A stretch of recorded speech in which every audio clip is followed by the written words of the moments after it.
उग्रतारा सुलपाणी सुभद्रा भुवनेश्वरी नीलाद्रोत जगन्नाथ साक्षात दक्षिण कालिका। आपण मैंने साक्षी गोपाल टिके आगे गले पड़े आज्ञा वीर गोविंदपुर गाँ।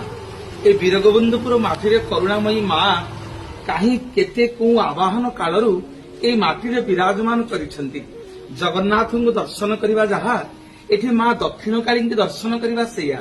आपण माने जगबंधु जगन्नाथ महाप्रभुंकर शंख क्षेत्र को आसिले वीर गोविंदपुर रे करुणामयी माँ होउछंती शंख क्षेत्र गला माली।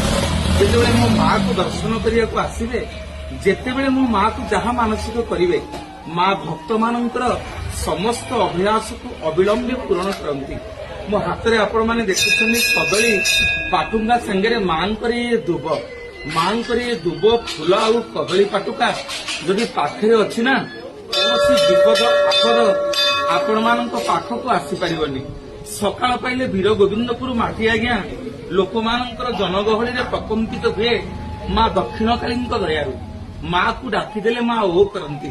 से समस्त भक्त माने एठिकी धाई आसती जगन्नाथ महाप्रभुंकर मुह जेमिति देखिया सेमिति मो माँ दक्षिण कालिका मुह देखिया से करुणामयी माँ निकट को आसवे। एठारे पंडित माने अछंती नना माने अछंती तांको सहित जोगाजोग करिवे।